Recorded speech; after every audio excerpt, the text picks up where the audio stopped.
Hello, everybody. So we're very excited this tonight to welcome at Paris-Malaquais School of Architecture a new guest, Stephen Bates. It's a great honor to have him. And Margot Dario is going to introduce Stephen in a few minutes. So let me just remind you that this series of lectures is dedicated to Europe and to the way the very notion of Europe relates to architecture. So we'll be happy to have your opinion on this specific I hope I question. can answer that. You could. And so that's the last lecture of for this year, for a series of 6 lectures. I think that next year we have 3 more lectures on the same topic, but we will maybe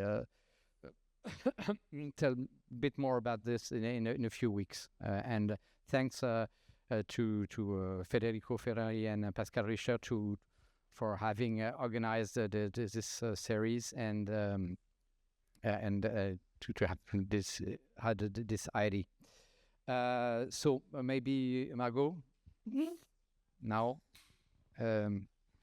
Merci. So hi everyone, Stefan. Welcome here in Paris-Malaquais. So Stephen Bates, you are architect. You are the founding partner of the office Sergison Bates Architects, based in London and in Brussels. You are also a teacher, professor of urbanism and housing at the TU in Munich. I'm sorry, I will not did it in German. Where you explore the practical and theoretical aspects of city making and domesticity and the various issues connected with the relationship between these two scales. So I have to say that we discover your work in France with a series of iconic, but not really iconic, houses and collective housing, but not spectacular architecture, not iconic one, but demanding and rigorous. Some idea of a normal architecture, in fact. We can say it is architecture that makes sense, because you defend an idea, that I quote you, that architecture may heighten the atmospheric density of a place, and this leaves the ultimate resistance to artificial and the virtual. You title your conference Away from Home, but your housing project teaches that feeling at home is a major subject for you. With your production, we also discover from France a certain vision of the everyday nature of the practice and its project, where the question of materials and their structural properties dialogue with question of language, of rational and site-specific architecture. In my eyes, your work is based on the material and its imaginative dimensions of architecture, emotion, memory, presence. It's also based on uncanny, as Widler say. Maybe, and it was a word pronounced a lot of time this afternoon in the fantastic colloque about spectral architecture organized by the laboratory LIAT today at school. David Chipperfield, himself, in an old article about your film's practice published in a 2G magazine a long time ago, writes, I quote, "Since setting up in the early 19th, Sergison Bates has carved out a distinctive, more European style niche in the UK." So you see me coming. So we can suggest that we can see a question of cultural transfers in your production, a cultural density, that we can say maybe it's the very foundation of Europe's existence. Today you are also based in Europe, in Brussels, where you are leading the conversion of the former Citroën garage into the new KANAL Centre Pompidou Cultural Center. And in this lecture, you want to speak about working on domesticity and why, and with the existing, in a way of rethink archetypal typologies, and in a way they redefine authorship. Thank you for coming, Stefan. Marco, thank you.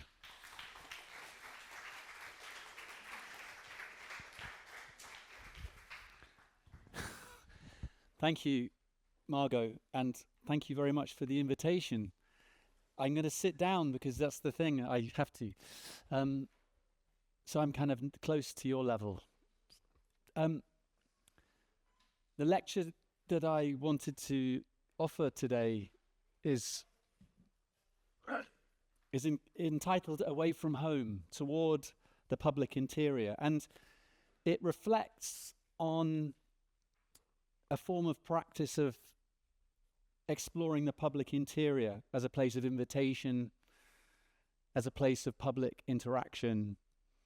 And away from home also relates to a form of practice, working on the margins towards a rather open-ended and collaborative design process. So there are kind of a very English thing that there's an ambiguity to the title of Away from Home. So it's both about how to address the space of the public space, the public zone away from home, and for me, always it seems rather nomadic life of our practice. And maybe to understand that interest, I start rather with a biography. You know, I'm from London. This is my adopted city. My children were born in London. And I've always enjoyed the broken fabric and the additive culture and character of London, the way in which it accepts the new against and amongst the old without too much fuss. It's the idea of a city that has tolerance. It's very liberating and something of an inspiration to us. London as a city embodies its past. It embodies ideas of the picturesque, but also of the mercantile. And its condition reflects the complex patterns of ownership and private actions where neither crown nor state has ever held too much sway. And in this strange diversity, there is tolerance. It's a city of many centres. Its richness comes in part from the spaces between, the spaces that connect, the spaces between the very public and the very private. This is a plan of the Bank of England made by Sir John Soane, who worked on the project between 1788 and 1815. So 45 years, that's pretty much the life of an architect. He adjusted and reinterpreted this network of connective realms, routes and ways, the sequence of courtyards of internal and external rooms within this mighty perimeter wall. It is experienced in his intention as a sort of theatrical experience. I always think that Soane was a kind of revolutionary. You know, he was given the commission of the Bank of England, a sort of, at the time in the 18th century, a powerful, expression of control. And he designed a building of great mystery and of theatricality. It's a project that, when you understand its evolution, it sets up a series of spatial episodes, a combination of the grand gesture and linking passages and, let's say, the unknown. I wanted to read this statement to you.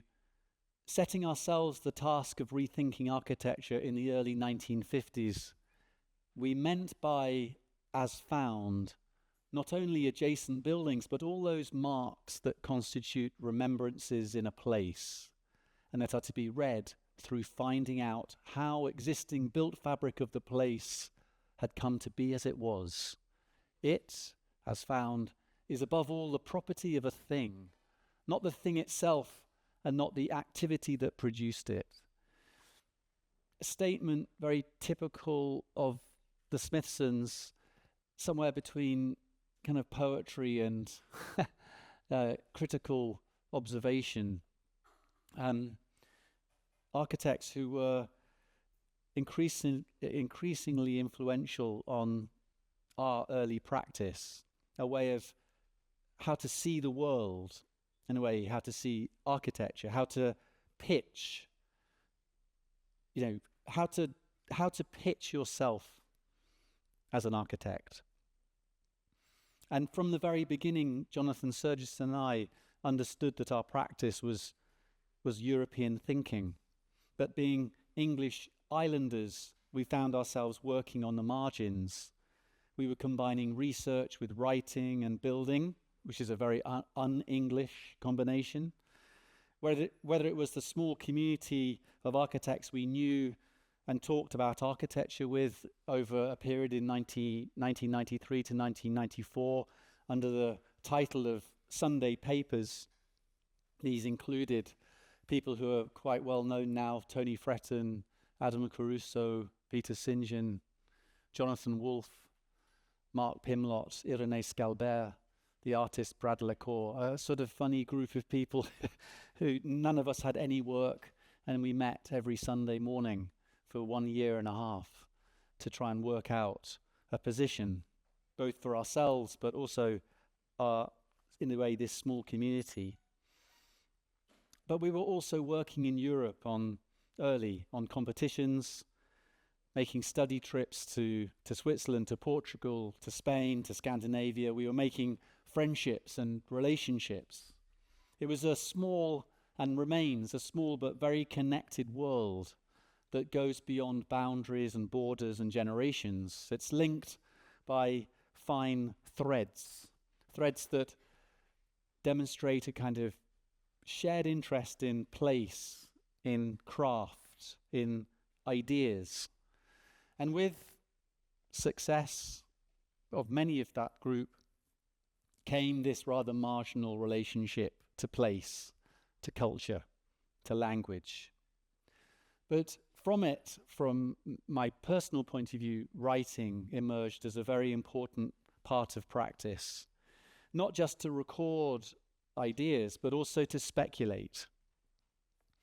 And I wrote this text in Papers 3, 10 more rooms, after the paper before, which was 10 rooms.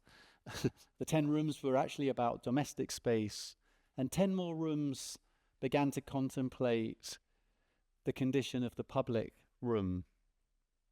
It was a preparation, you could say, of working beyond housing. And it referenced Mark Pimlott's interest in the public interior, his two books, Without and Within, from 2007, and The Public Interior as Idea and Project of 2016. In these wonderful collections of essays, he refers to Peter Celsing's Kulturhuset in Stockholm, built in 66 to 74, a project that maybe many of you have visited. I didn't show you the finished building, but you should know it, and if you don't, you should visit it. But these were the drawing on the left is from the competition. The drawing from the right demonstrates the combination of buildings, but the long bar that faces the main square. He really was exploring ideas of phenomenal transparency and flexibility, as well as ultimate utility. The thought was that everything could be accommodated or projected within this interior. Everything can be seen simultaneously. We're talking here about the mid-60s. There was free movement from space to space. And the director of Kulturhuset was Pontus Hulten, who then became the director of the Pompidou. And he also believed in the interaction and the agency of people, the public, the freedom to see, the freedom to act, the freedom to intervene. Mark also refers to the Fun Palace, an unbuilt project of Cedric Price, commissioned in 61 by the theatre director, Joan Littlewood. Here the building is seen as a stage. The users of the building could do anything they wanted to do within the framework of an adaptable structure. with roofs and components that could appear, could move or disappear in response to need. There is inevitably, and in a way maybe the first time, a conscious interest in the self-participatory aspect of public architecture. It's also indeterminate, and it also is empty. And I think it was the precursor of Pompidou.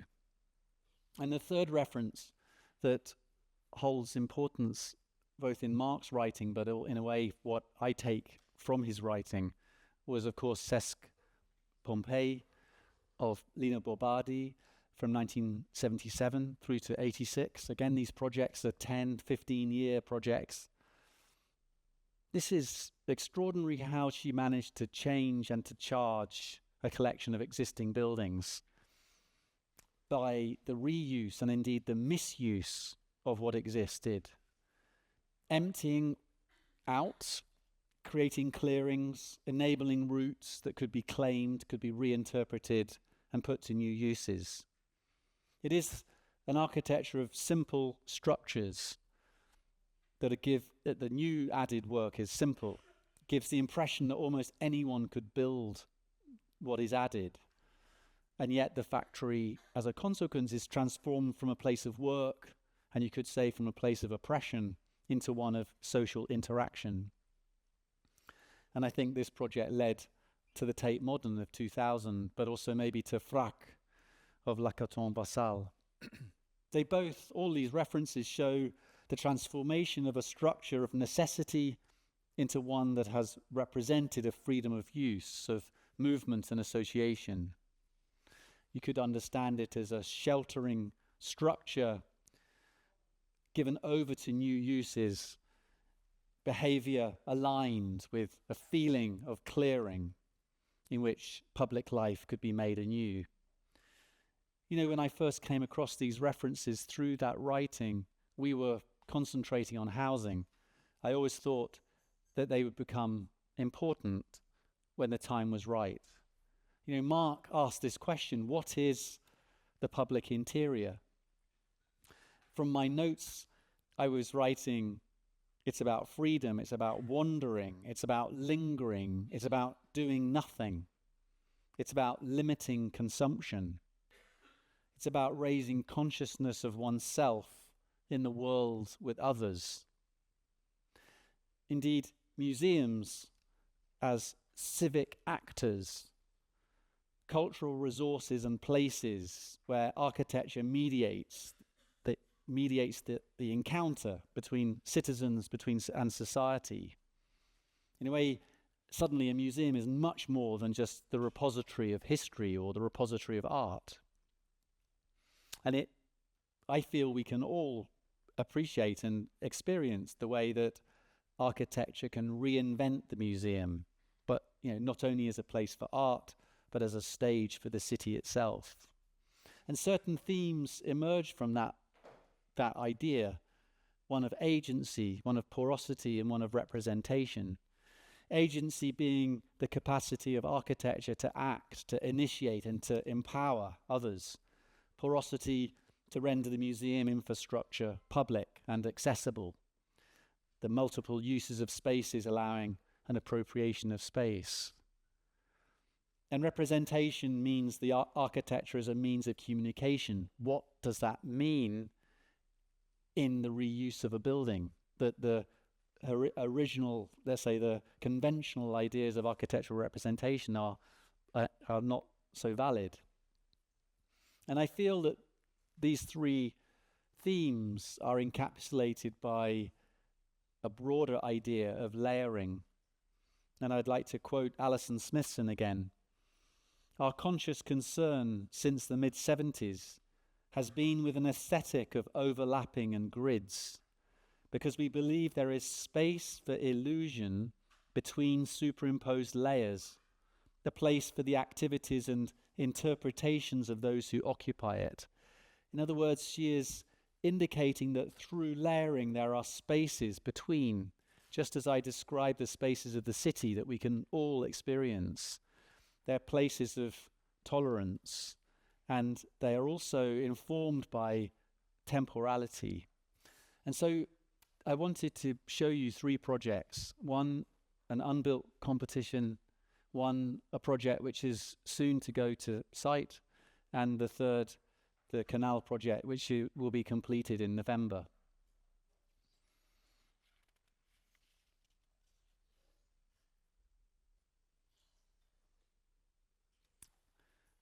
MHKA, or the Museum of Contemporary Art, has had already an established museum and indeed a profile with a good collection, maybe one of the best collections in Flanders, and a vision about who they were. They were housed in an existing building which was not conceived as a museum, and they were very local in their attitude. And yet they developed a new brief under new directorship with new ambition, an ambition to make a tower, a vertical museum. Vertical museum, you know, it lies against all typologies, it lies against all references. A site that takes its place on the edge of the river Scheldt, but within the cityscape of Antwerp. A tower that could be, in our eyes, likened to a harbour silo, which visually asserts Antwerp as a city along the Scheldt, a city of fashion, a city of art. But it could also be a symbol of production, we thought, resembling a crane or a tower, but resembling the pride and the skill of the different guilds that the city of Antwerp is so known for. In other words, it could be an addition to a powerful tradition, and it could have a personality.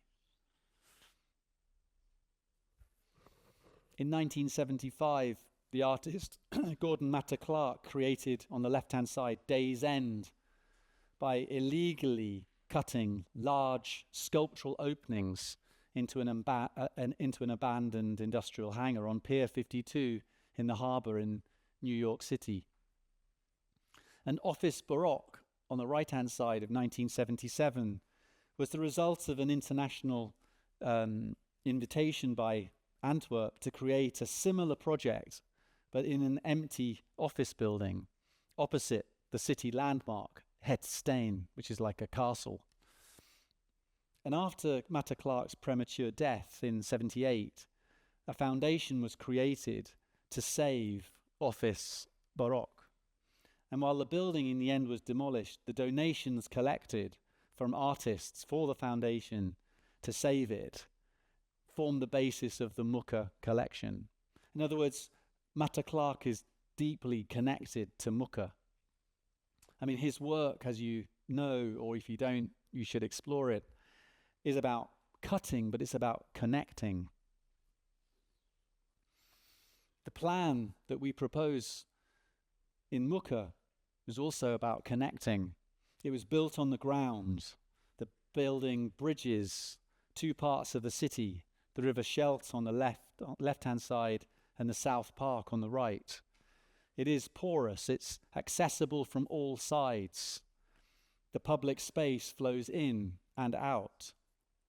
It has multiple entrances, it's connective. It's the size of a city block. And it demonstrates a plinth which is public, a plinth which reaches out and draws in. It also, in fact, in our proposal, had a barge that was moored on the river. And so the museum, through this flexible barge building, on a building on a barge, would be able to sail into the city centre. So the art could come to the city, not just the visitor come to the art.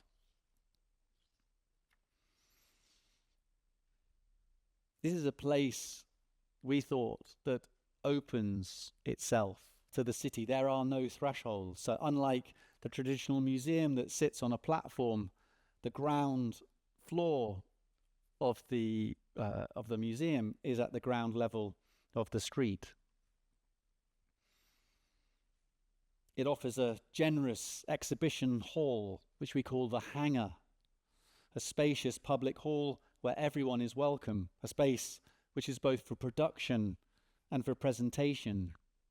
And above this hangar, this plinth, an 80-meter high tower forms this powerful ensemble. You could say an ensemble that is more an infrastructure. And you can see in the image a piece by Kara Walker, an opportunity in this hangar to show extremely large work. I mention this infrastructure because we saw the building as an infrastructure. We presented it at the final jury as an unfinished building, an offer, an opportunity that lies in 6 mega floors with primary and secondary structure that gives flexibility of content. It can be arranged in different ways due to the symmetrical construction of floor heights. And it's visible on the waterfront as an infrastructure. We were inspired by Mata Clark's earlier work of splitting 4 corners, the 1974 project in which he cut into a domestic house. But from that project came a number of other studies, including 4 corners, which is illustrated there. We, if you could say, transferred that idea of 4 open corners to a plan of 4 cores in open corners that give a clear structure of stacked levels with interconnected rooms and platforms. Combined with, on the left, you can see in red, a kind of plug-in, decentralized HVAC system. So you could control the environment, the climate of individual floors. I mean, you have to remember here that a museum is the most unsustainable building type that exists. I'll come back to that later. The hangar at ground floor offers an immediate encounter with art. It is multi-directional. It's 70 meters by 30 meters. It's divided into 3 sort of spatial areas. There are no escalators. It shouldn't be a symbol of consumption, but a symbol of production. 16-meter high at the front, 12 meters in the middle, 7 meters at the back. And from the central vestibule, an internal window that reveals the basement gallery on below. These sections show this idea of a primary and secondary structure and a typical way of arranging that structure, giving spatial opportunity for exhibitions to be organized in different ways, working with this 12-meter high primary structure. And on top, this structure straddles over an existing lock, water lock, that is then preserved as a found relic, but in fact a gallery, an underground gallery with no daylight.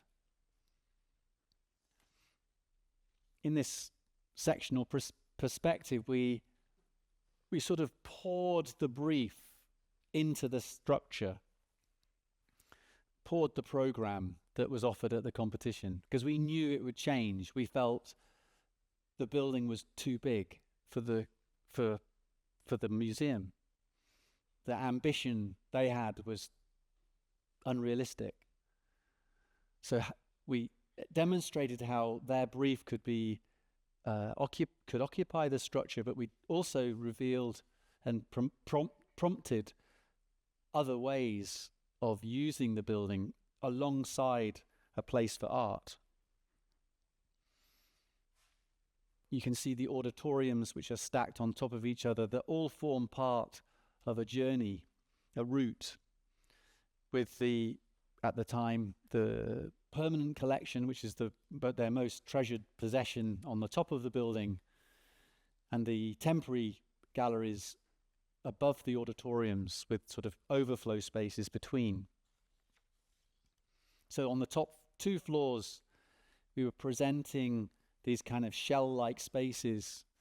You can see on the right and the left, in concrete, the open corners, just to sort of reveal that to those looking at the image, and a typical arrangement of the permanent, using the permanent collection elements, and in the middle floors, the more, say, transient gallery spaces that could take the visiting exhibitions. The facade, a veil,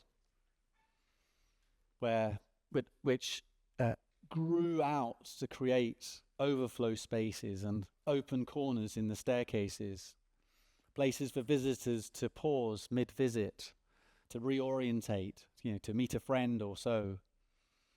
And the facade comprised 3 layers: an inner layer of hygroscopic heavyweight block, you can see in the stair, to provide thermal stability and moisture buffering, a middle layer of insulation, protecting, reducing the temperature change, and an outer layer of perforated and metal sheets which were upcycled from waste material from the dock industry, acting as a veil providing shade and wind protection to the thermal enclosure. It's a facade that, let's say, presents itself as a symbol from afar, a brightly coloured container. At night, open, a public destination, perforate, revealing its interior, and close up, a layered, open facade, reaching out, drawing in. In this image, you can see the plinth measured at the scale of the existing housing, streets either side, which provide some of the many entrances. And within that plinth, the hangar, which embodies openness. It's vast and flexible and unpretentious, and it invites spontaneous encounters. We imagined that the hangar, and by extension Muka, was a civic third place where art intersects the city. And I think these kinds of porosities redefine the museum as a lived infrastructure rather than as an isolated cultural container. The second project I wanted to show, I didn't explain, but the first project was made in collaboration with the same team who are building KANAL. So that is Noah Architekten from Brussels and EM2N from Zurich. Our collaboration has been so fruitful that it's naturally followed into other collaborations, and that was another opportunity, let's say. This project for the Leuven Performing Arts Building is being carried out by our own office, but together with a technical architect from Antwerp. And it resembles an open market hall. It presents the idea of a flexible and adaptable infrastructure with a kind of resilience of a barn. On the right is a very important barn to me, the Great Coxwell Barn, a building I think was the first bit of architecture I ever encountered as a young boy with my father. But we imagine this theatre or this building as a hard-working tool, a structure and a hull. It was robust in its form. It had a crafted lattice structure and delicate outline to the sky, because it needed to be a landmark. The city wanted a landmark. This is new to us, how to make landmarks, when, as Margot pointed out, our instinct is always for quietness. This needed to be a point of cultural orientation along a cultural route. The Flemish theatre critique, Marianne van Kerkhoven, describes the theatre is in the city and the city is in the world, and the walls are made of skin. She was indicating that the theatre is porous. It should be. It should be breathing and intimately connected to society. And the new building that one makes is adjusted and moulded to resonate with what is around while generating extraordinary spaces. We were looking carefully at references, especially the Teatro Officina of Lino Bobardi and Edson Melito, in which the street is allowed to invade the scenic stage. It blurs the boundaries between the stage and the audience. And in Innsbruck, on the left, a rather modest theatre, but has a powerful, say, proximity between performer and audience achieved by the way the balconies are organized. And in a similar way, the new theatre is designed to expand into the public space of the city, reaching out, drawing in, dissolving the thresholds between the public realm and the space of the theatre. The theatre is here along the main Brusselsstraat with the Raadhuis illustrated on the right at this point, alongside a new park that's being developed at the moment. A building by David Chipperfield here, and in fact we've just finished a building here.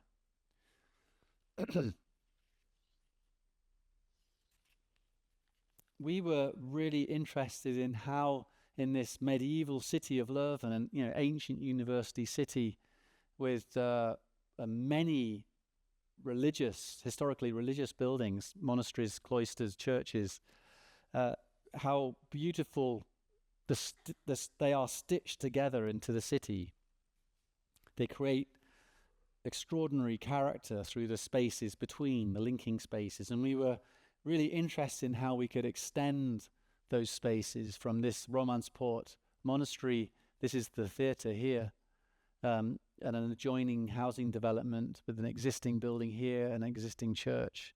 How we could, create an extension of the public spaces between, from courtyard to passage to alleyway, creating a kind of cross-fertilization, in particular between this Romansport monastery, which is now an art centre, the 30cc art centre, and the new building, and indeed this church, which is used by a circus company for rehearsals. And together with those cultural connections came an interest that the city had, that we were very happy to help with, to open up the river Aar, which is a tributary from the main river in the city. So this is all at the moment underground, but the intention, it is already now open through the work that's the early work before construction of the main building starts, but this extension of the network of water space. The facade of the new building kind of unwraps itself from the existing monastery and rises to form this profile, in a way, therefore, achieving a kind of continuity with the main Brusselsstraat street running along, if you could say, a cross-section through the city. And these undulating roofs and bridging elements connect new and old at the first floor level, and they therefore provide, in fact, integral accessibility that didn't exist in this building. So there's a kind of, not only there's a cultural connection, but now a physical connection that allows the theatre and the art centre to form a single unity. Between a new yard, so this is the plan of the theatre, the river, you can just see the river opening up here, and this new courtyard, which is illustrated on the right. And what this yard did was allow us to open up the theatre along its long edge, which is extremely unusual, where theatres are usually progressively linear in their organisation, from the street to the tickets to the the bar to whatever toilets into the main theatre space. But by reorienting the building via this courtyard, you could enter the building at any point, including directly into the main theatre space. So there's this powerful idea of the courtyard and the stage becoming a single piece of public space. And that is the transition between the two, is this space, which we call the Jardin d'Hiver, connecting the two cores, but becoming a kind of interstitial space between the main stage and the garden. It's 68 meters long, and it provides a public space and of course, when necessary, an acoustic separation between the sensitive areas. At basement level, there are green rooms and toilets, and you can see on this first floor that the bridging elements become linking arms that extend the Jardin d'Hiver across into the existing building.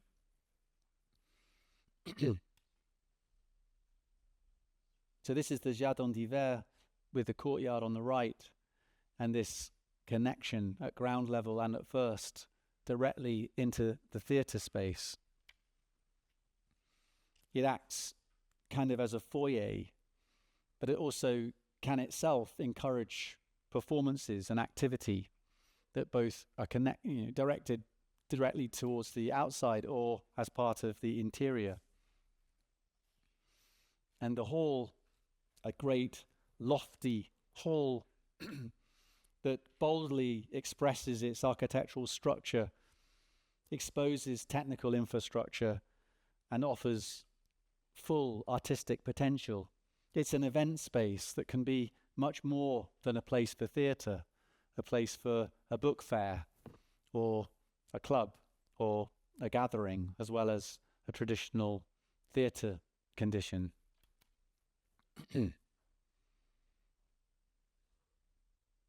But to provide flexibility is easy to say, but is fundamental in the way the character of the consequent space is.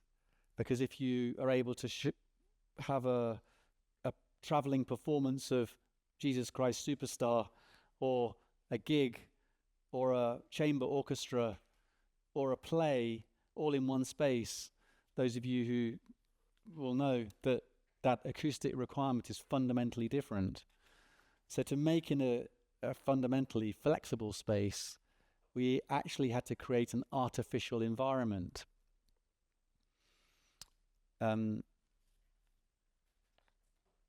This was by using what we call an active digital acoustic constellation system. That means an ability to change the acoustic properties of a room electronically by modifying the warmth and reverberation of sound to suit the requirements of any type of space. The main theatre's capacity is 800 to 1,100 people. The stage is 16 meters deep by 15 meters. There is no fixed proscenium. That means that the stage can be positioned anywhere within the hall.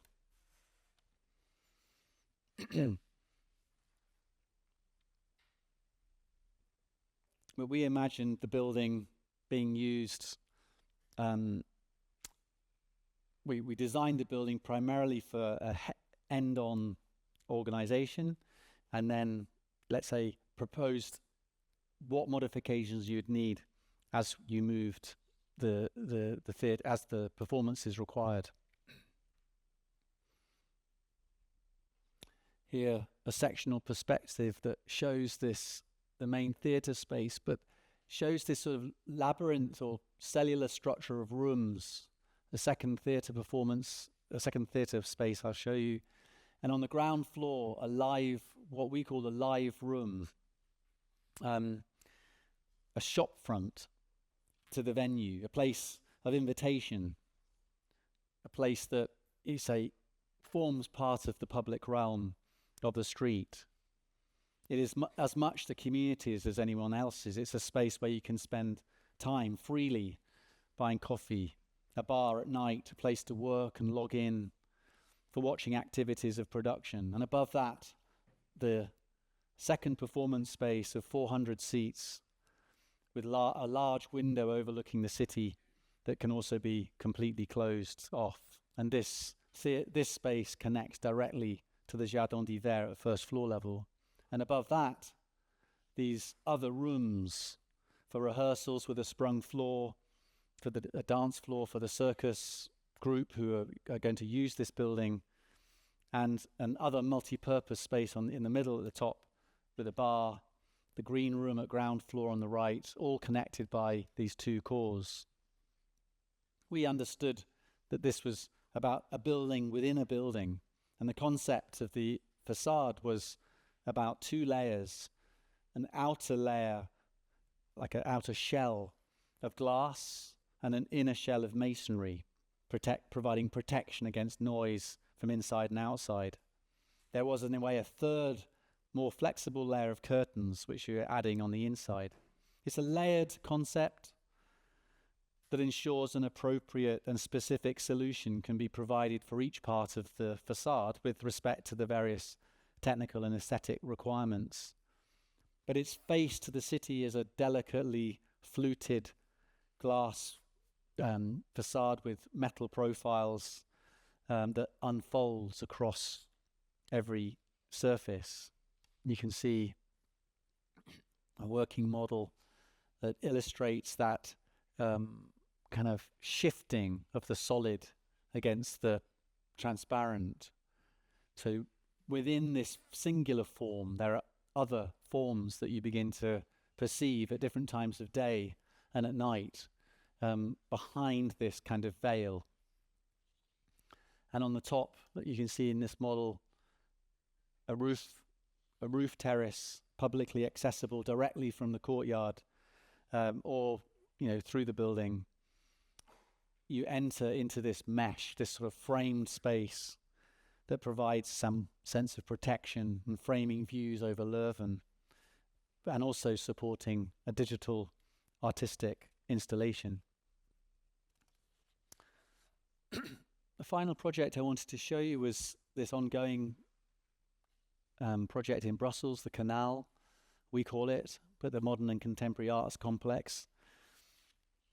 It is housed in the former Citroën car factory that was built in 1933, and it comprises an iconic showroom and a large factory space behind. It's the size of a city block, and we're transforming it into a generous public interior, focusing on cultural production, which houses visual arts, architecture, dance, drama, film, and music.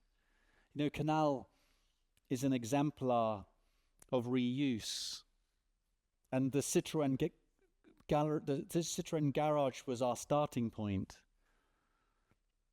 A place as found, located alongside the canal and in walking distance from Brussels city centre, a building plot of 100 by 200 metres, so almost a complete city block, which we felt offered kind of unmatched opportunities which would be impossible to achieve with a new building. And rather than a spectacular gesture, our proposal offers an attitude of radical optimism. It was about being open and non-prescriptive, about being spontaneous and instinctive, which we felt was much like the spirit of modern progress in which this building was first created. And in so doing, we allow the original building to become once again a key protagonist in the city. The interior is a fine example of elegant industrial engineering. The glass facade, also a clear expression of its early modernism. It has already experienced many lives. And our ambition, as we set out on the project, which we won in competition in 2018, was to trust the building as we found it, to embrace its industrial character and its many layers of use, to transform it with a light touch and a deliberate economy of means.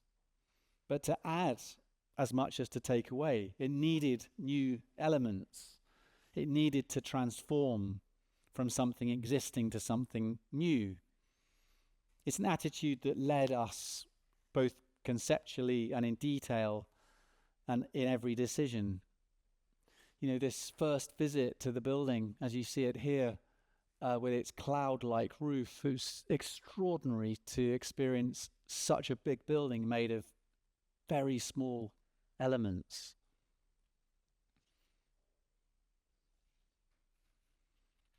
You know, with KANAL, the conventions of the signature building by one celebrity architect have been challenged. As an architectural practice, we founded the three offices, EM2N, Noah Architecten and Sergison Bates, founded Atelier KANAL. One name, many hands,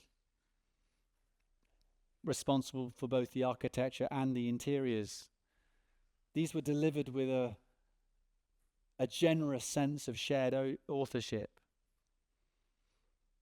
Atelier KANAL, all of you could obviously read this. KANAL will be a little bit English, a little bit Swiss, a little bit Belgian. You know, Atelier KANAL was from the very beginning located in Brussels, but also originally working in the first 2 years within the Citroën factory itself, in close collaboration with the client, Fondation KANAL. And we were learning a lot from the 1 year long program of exhibitions that were held after the competition, before they closed the building for renovation. The existing cross-access of 18-meter wide streets that cut through the former factory and showroom have entrances at each of their 4 ends. They connect all the activities of KANAL and they reach out to the city beyond. And together with the Piano Nobile, which is this platform that was added in the 50s, so not from the original construction, this level here, a level added for more parking at the time within the garage. The streets and this first floor platform cover nearly half of the total area of the building, and they offer unclaimed public space in which institutions, artists, citizens can appropriate. You know, we understood KANAL as a horizontal space that promises unlimited access and walks or even cycles through its public domain. But it would have niches and pockets to hang out, to think or to play, to walk or wander. This is the plan of the building as we found it, of the KANAL, of the Piano Nobile, the first floor, and this, the proposal.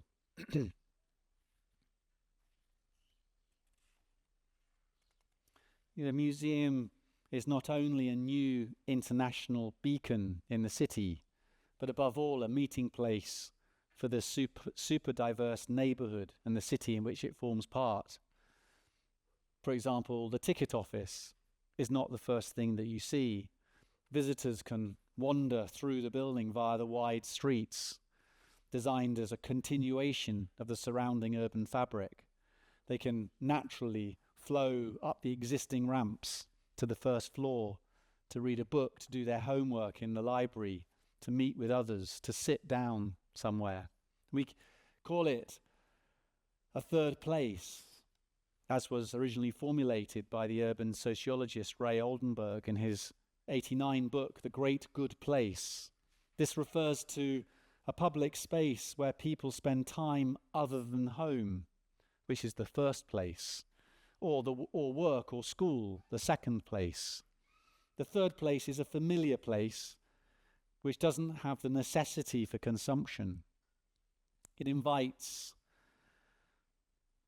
the public, the people, to appropriate, to inhabit the project.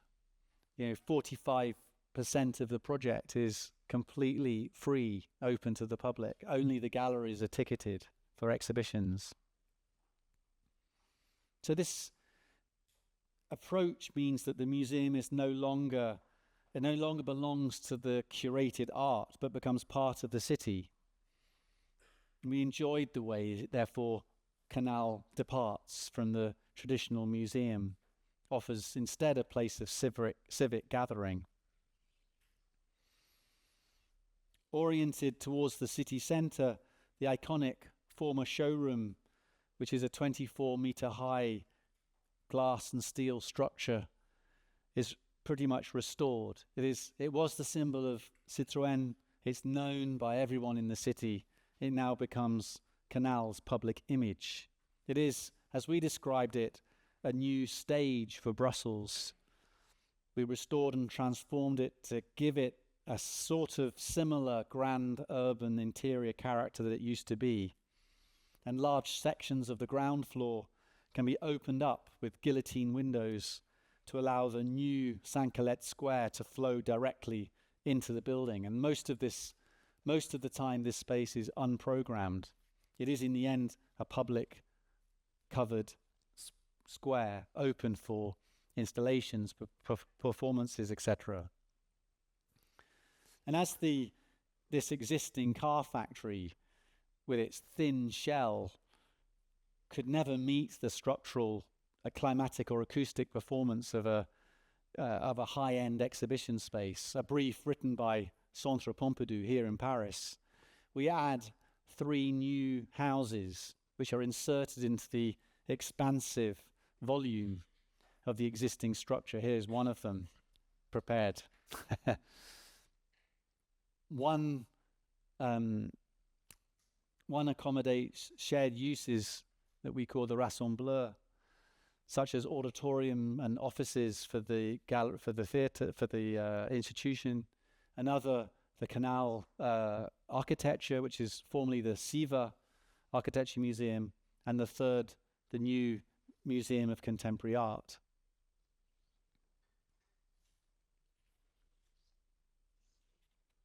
On the left, you see the 5 levels of the museum, offering column-free gallery space, each floor about 725 square meters, each with different ceiling heights, different finishes on the floor, allowing potential for different scenographies and connections via the cores that are either side. There's a 7-meter high basement gallery for video or for other performance, with separate access from the street, so you can go directly from the KANAL side into the basement building, part of the building. These galleries allow a combination of daylight or artificially lit spaces. And on the right, the KANAL architecture, the SIVA, with containing exhibition spaces on the ground floor and the very valuable archives on different floors with a consultation center illustrated in red there, with a silent library adjacent to it for research. And the energy strategy for such a building, it was impossible to imagine climatizing the whole of this workshop without radically changing its character. And so what we did was we developed what we called an onion concept, which was to concentrate the required highest level of climatic provision in the most compact volumes. So the 3 houses are all highly climatically controlled, and then a second layer of glass houses, part of this onion, provides another level, a secondary level of climatic control, no humidity. So the main galleries are 20 degrees plus and minus 1 with full humidity control. The galleries alongside are 22 degrees plus and minus 2 with no humidity, and then most of the space is slightly controlled from outside temperatures, 15 to 28 degrees, with natural ventilation through the facades. So you can see, for example, at the competition stage, the main gallery level. In fact, this is the top floor gallery. The glass houses that adjoin the main volumes, and the workshop space, of course, all open for installation and performance. but also to be left empty. The idea was that this space between would be a city, within a city, a covered public space. There are minimal interventions made to preserve the industrial authenticity, but also the granting of new uses and the recognition, the consciousness of new uses.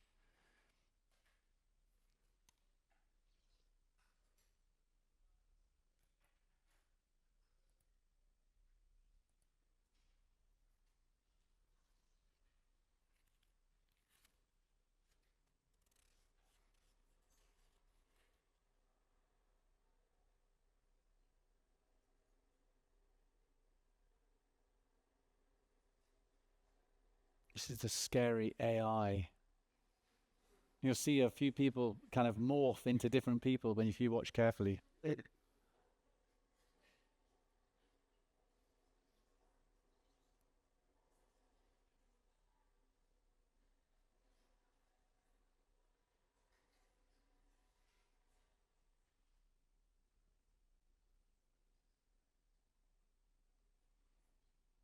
There's a kind of exciting simultaneity that's offered in such a big building where when the building opens in November, there'll be 10 different events going on at the same time. That sense that how do you make comfortable space in such a big volume? And I think these 3 houses and the spaces between them allow you to actually find yourself completely alone in the building. Just to add in a way, because this is a project that could take a day to describe, but there are 2 other aspects I wanted to touch on was the colour and furniture strategy.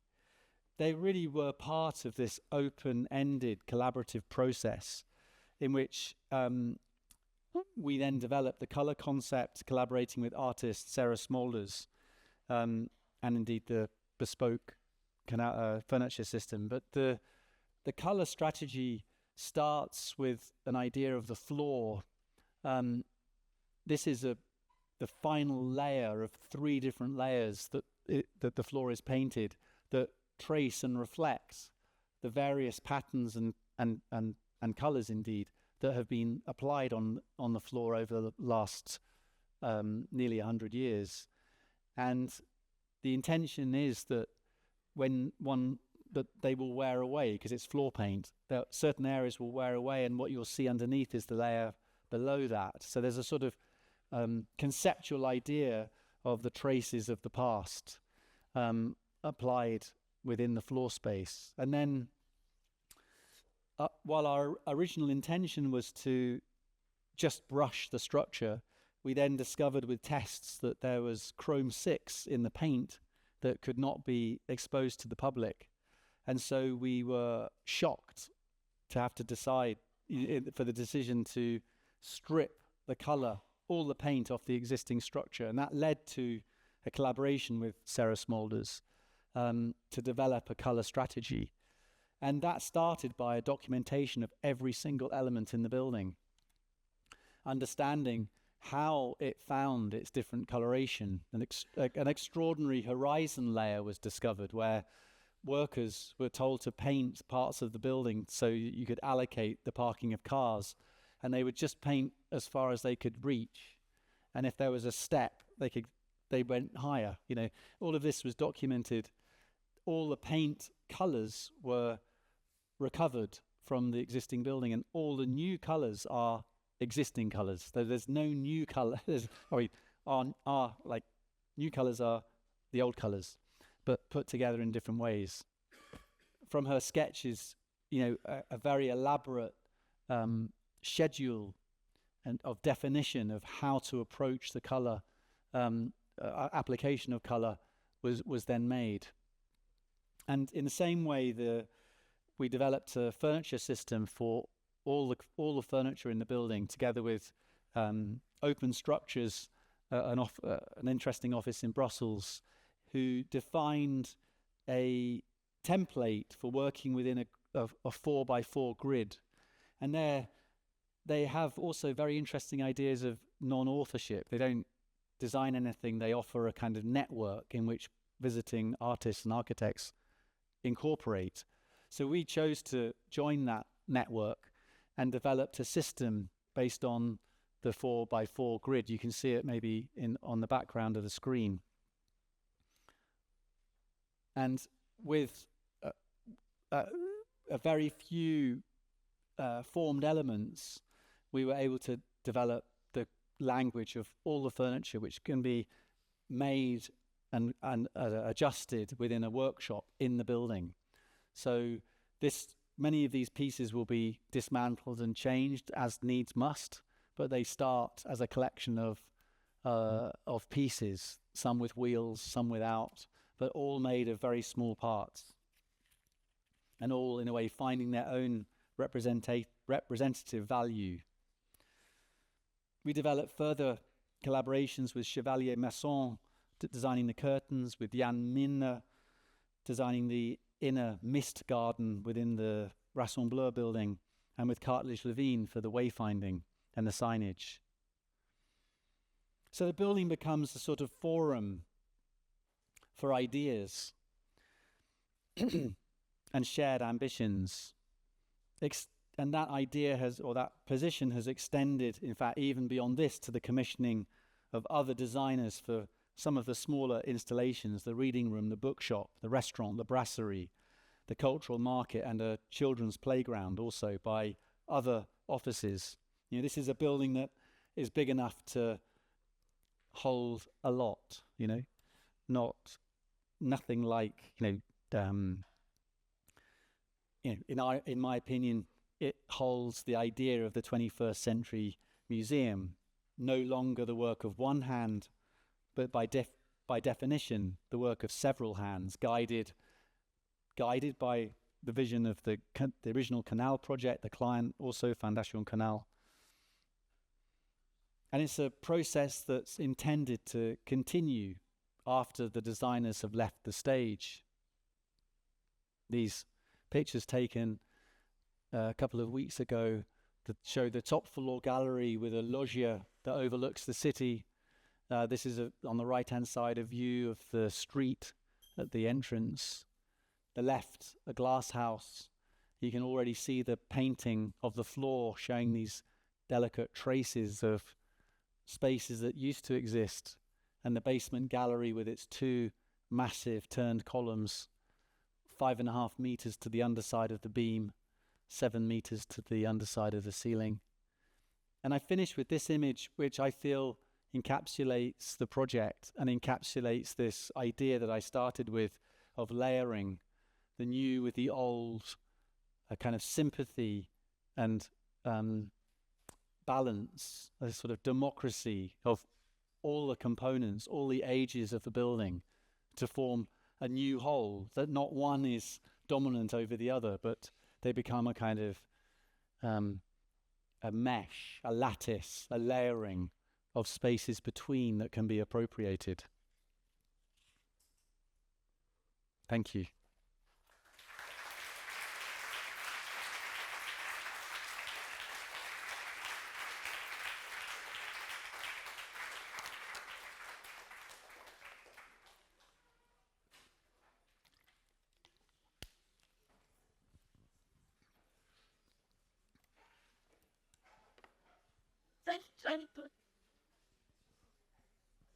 Yes, wait. Thank you, Stefan. Is it working? Yeah, it's okay. Yeah. When we You're going to come and sit next to me, Margot? no. So I'm Okay. Got you. Don't know. Okay. I prefer to stay as a good student. When we met each other in the courtyard a few minutes ago, you tell me you will not speak about domesticity, and I was very surprised. I say, okay, that's a big problem because I know Sergison Bates only about this subject. But now, after show your and listen you, I understand better that the question of the domesticity is really central in your work and your way of thinking the space. In fact, here I think in the 3 projects you show us, you were looking for the scale of domesticity. And it begins with something very important today for architects, and even more when you work in an existing place. It's attention politics, politique de l'attention in French. You have to be very precise, very attentive to everything. And I see something very special in your approach and very necessary today. This politics, this attentions politics, is focus on experience. Experience with your body, experience with your memory, experience with collective events, everything. And this way of thinking about experience at the beginning of the project is a very specific approach. You maybe, I don't know if you know that, but in France today, the project begins by materials. We speak about material, where it's coming from, how it's transformed, everything. And beginning with experience, it's a very rare, it's not so doing in France today. And I think the way you present it was very powerful, because you present it as a social and political way to do projects. So it's how to say, it's a pleasure to hear that, because I think it's an old way of doing projects. And when we meet each other a few minutes ago, you tell me it's work on the existing, not ça ne force pas, but it encourages us, architects, to get back to the fundamentals. And I think beginning with the experience, it's a fundamentals of architecture. But I have to ask you a question, because the question of the material as a way of speak about an experience of the city, of his history, of your memory, using the material for doing that with architecture. I think it's a part of your project for house and collective housing. It's an hypothesis. So I would like to hear you about the material logic in this kind of project, because there is a big paradox in the 3 projects you show us, that there are no materials. There is only transparency. There is no facade. And at the end, there is furniture, a lot, but there is no materials. I love this picture because there is concrete. I think when you visit, it's very material. There is a lot of materials. But so in your as fund, because you always speak about as fund, in your as fund, there is always materials, or where it is. Okay. Wow, Margot. I took notes because this was a long, because I don't want to miss anything. First of all, I mean, I made this lecture for you today. I don't, for me, it was time to speak about the public projects. 3 weeks ago, I gave a lecture which was about domesticity. But I feel it represents a lot of what's going on, in our experience of practice at the moment. Not just the projects, the opportunities in the projects, but actually in grappling with the reality of working with existing buildings and working with public buildings. I'm just an architect. I've just, like everybody, start with very little, and now when you make a big interior, I make houses. I'm not a public architect. But when those opportunities come, it's very challenging and can be intellectually stimulating. You mentioned domesticity. At the root of architecture must be, this kind of idea of inhabitation, the support that we as architects make for those who occupy. And you also described the interest in experience. I am particularly interested in raising consciousness within those who encounter work. It's not about me, it's about them. The position of a door handle, or at this small scale, or the decision about an all-over material. These things affect experience, and with that is a big responsibility and needs to be handled very carefully. And so, in our earlier practice, earlier days, we were working out these ideas of experience on small, often domestic projects. And the point I was really trying to make in the very beginning was this, that nothing's changed. He has found the interest in experience, and the experience that starts by observing the city and observing the intimate parts of the city are just necessary information to be able to make a public project. And you mentioned in France you start with materials. I find that really interesting, because when Jonathan and I first started in practice, we actually started with materials as well.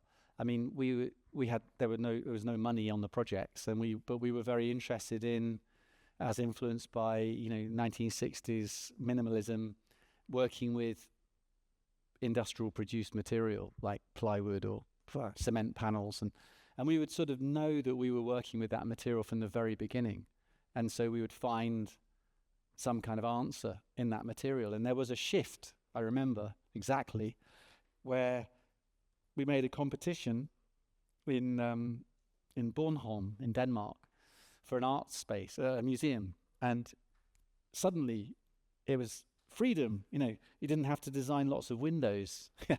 It wasn't about repetition. It was about a wall with a window. And we set about making form. We didn't worry about material, because we realized that when you start with material, the form almost is there.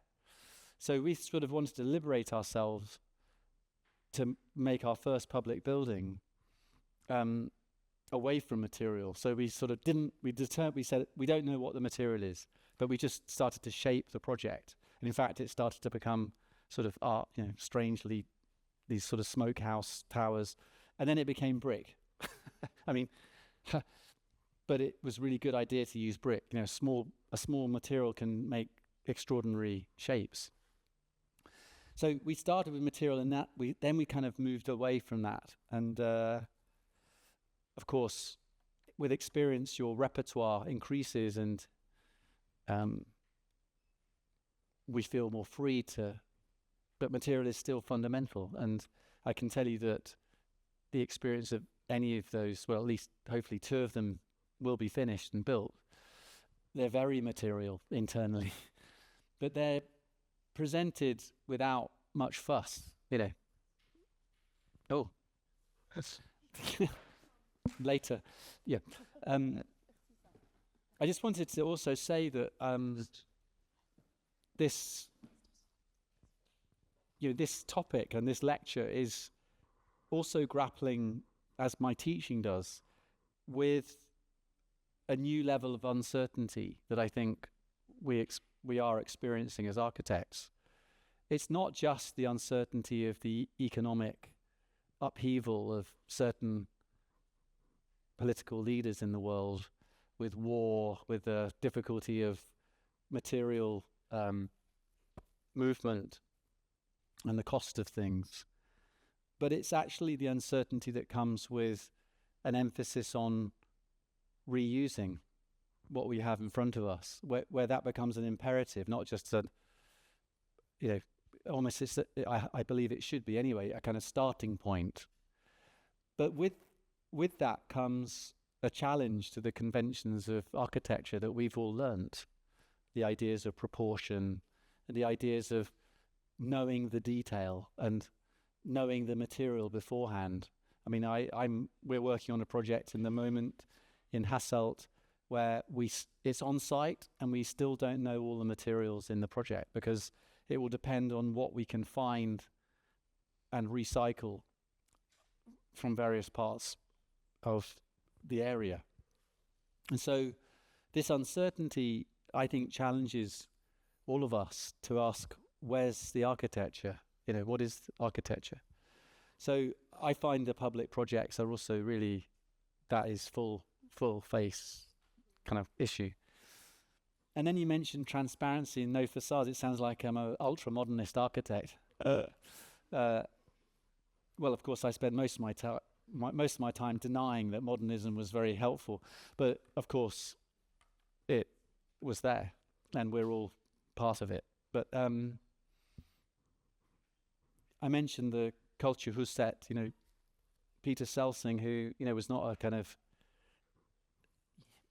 a high-tech architect, but was interested in porosity. I think I prefer the notion of porosity than transparency because porosity is a sort of social idea as well. It's not, transparency suggests, well, and I suppose it doesn't. It can be just both physical but being open, but porosity feels more complex, I think.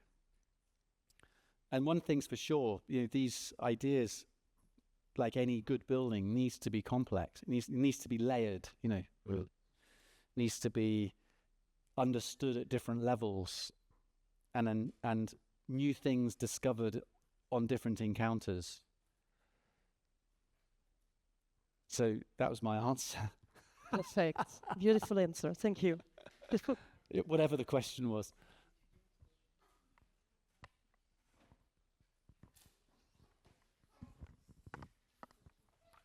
Good evening. Hello. I wanted to come back on the definition that you gave from the to the canal. You said it was for you like the 21st century museum, and I find that first very interesting, especially as you said, so many events and moments happen at the same time. Yes. Which is very nice. I feel like it's very nice to have this kind of space. And I wanted to make also a parallel with all the layering in this space. And I don't know, I feel like the 21st century has also this information overload aspect that can be pretty negative. And I wanted to know, how do you think you can prevent this overwhelmingness in your space, in this museum? Because there's so many elements, there's so many things happening at the same time, which can be great, but can be also overwhelming. How can you deal with this? Really good, really nice question. I think, because I really agree with you. I think one of the consequences of adding layers and making them visible is a kind of, sometimes an overload. You know, you think of bricolage, and when everything is presented equally, it can be overwhelming. So I really understand that. Within the canal situation, what you've maybe realized that if I present this again, I need to show the quiet places, you know, the secret places, because just as the large streets are sort of for 800 people, 1,000 people to move along, there are secondary routes with side staircases, but then there are third routes which you sort of find, and there are definitely places in this building that you could be alone and you could be completely silent. It would be quiet. So I think that, I mean, that's something that I've learned because I'm new to making very public buildings, but I brought that sort of from my other work to understand that you need to, there's a certain comfort being within the, let's say, proximity of many other people, but that isn't the case for everybody. You know, we were, for example, very keen that you could filter into the building without being seen, for example. So there are different ways in. But you're talking about the visual layering and the, let's say, potential clutter. I think when you visit, I hope you will see that there is a lot of definition. There are moments of, let's say, collage, but I noticed, for me it's a reaction from the existing building, that when I first visited and looked up, I just sort of saw this cloud over the ceiling. It gave me a single impression of, well, it was quite beautiful actually, the way the light was coming in. But it was, the more you look at it, the more complex it gets. And I found it not overwhelming, but deeply rich. And we often referred to the Crystal Palace, 1851 palace, in which not many people think of it as a full polychrome project. It was full color with different surfaces colored. And the different colors give an overall sensation. And I think that many parts of the layering give an overall sensation, not always let's say, a conflictive one. But I'm going to keep that observation close to me, because I think I don't pretend to, let's say, have an answer, because it could be that it is overwhelming in some parts. And I would say that, all of us are learning a lot on this project. None of the three offices have designed such a big building. There's inevitably a level of experimentation, and there's a lot of doubt, a lot of excitement, a lot of I'm thinking to myself, I was saying to Mathieu today that I think we'll discover what wasn't necessary. You have to build often to work out. If you revisit a project, I revisited a project today, it helped me see what wasn't really that important, which when we were designing or working on site, it felt very important, but it wasn't very important when the building is in place. So there's a lot to learn. We don't know. Maybe we will bump into each other one day in the museum and we can decide if it's too much or not. But yeah, thanks for that.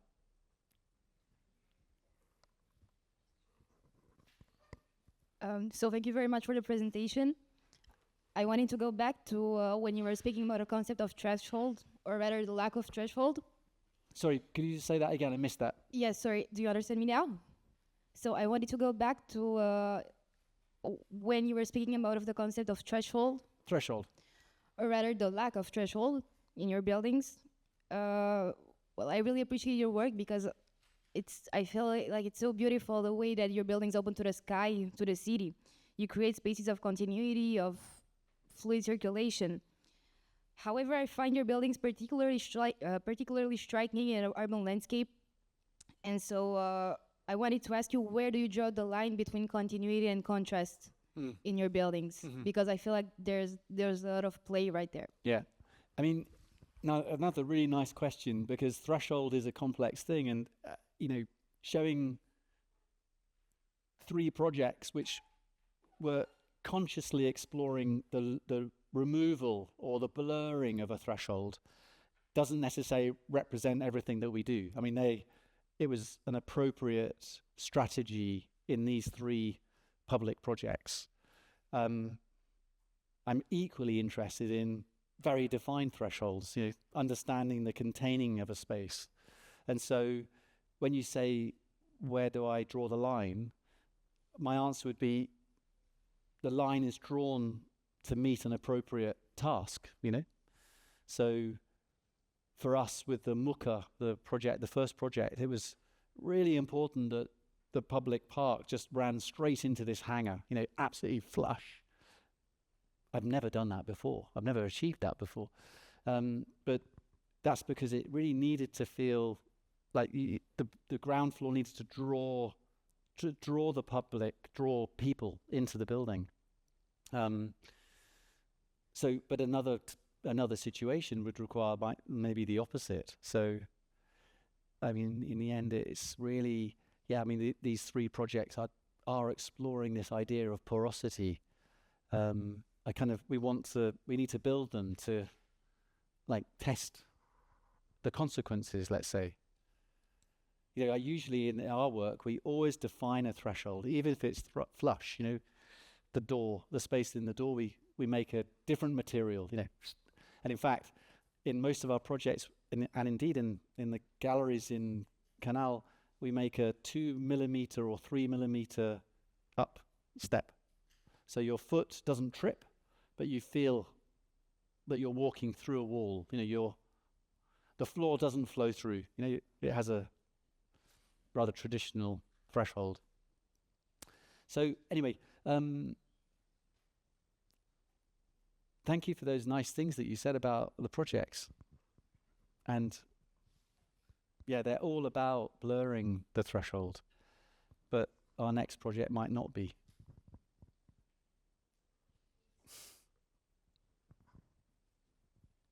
Okay, can you hear me? Yes. Great. Hey, Stephen Bates. I want to show my appreciation before I ask the question, because I was really amazed by the background that you're coming from, with the mix of architecture from Germany, from Netherlands, from England, and also with the time in Switzerland. I see in the 3 projects that you kind of present, there's a strong sense of the renovation, or in German we have the word of Umbau, and I'm kind of realized it also kind of the not the trend, but like the orientation in the new way of architecture, looking at the new project or the competition. When we also saw that with the help of AI and the help of all kind of new tools, with the structure, with the recycle, with the environment problems, architecture right now is not like the one man like Van Gehry or Le Corbusier who designed the drawing from A to Z. Yeah. It's also more the play with the technical thing, with the engineering thing. But it's make architecture lost its creativities. So in this kind of 21st century, when we see all the competition, when you have a site of a building that is abandoned, a gare that is left, always the first solution is renovation, is keep as much as the structure. But all you see that is like the way that architect in this century is getting through of got to force to embrace all the old structure. So that was the question. And what is like maybe your vision on the architecture in the late 21st century with the help of AI in the design process? If maybe we find any new ways to put the creativity on the design process. Thank you. You know, I really think that architecture is going through a kind of existential moment because of, as I described before, the necessary response to a very uncertain future, but certainly climate change needs a new way of thinking. And I think we're in transition. You know, we're not, I don't think anyone knows the answer to this. We have to work our way through it. But we also need, in my opinion, architecture should lead the reuse debate. It should lead the sustainability debate. It's not about solely AI or solely schedules and calculations, and you know, all of which are vital, but they're not, I mean, they're empirical. They need expression. And architecture, the role of architecture is that it has a cultural dimension. It should be about ideas and it should represent things. Reuse is just a means to an end. It's not an end in itself. So to me, it's a really interesting moment. I feel as a teacher and a practicing architect that I'm in the middle of that and trying to work things out. You work things out usually by, well, in one way, by building things. I think, I mean, we are all using AI more and more. We also probably don't understand it, do we? you could fear in some. I think it will change practice radically. I was saying to people, I feel like an office like ours probably won't exist in 10 years. I think we will be sort of involved in an early stage of a project to give it traction and an idea, and then something else will produce. There'll be too much pressure on the client and the contractor to produce it somewhere else for like a small percentage of the cost. And I think so the days of a practice like ours that likes to build and deliver completely the project and run it on site, etc., I don't know if that will exist anymore. So your generation will see this change. Probably all of you will have to decide to take your place within that changing situation. And I don't think we should be like negative. I don't think we should be anxious. I think it's about embracing it, embracing AI, embracing what reuse means, asking questions. That's very, very important that's what we do. So to me, it's just a shifting landscape, and it's a new landscape than one 10 years ago. And I mentioned in the KANAL, our mantra was to be radically optimistic, and I'm an optimist.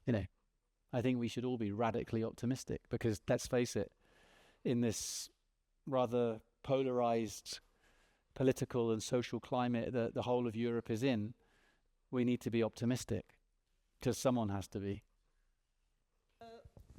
All together on the terrace. Okay. Yeah, to have a drink. Thank you, Stefan.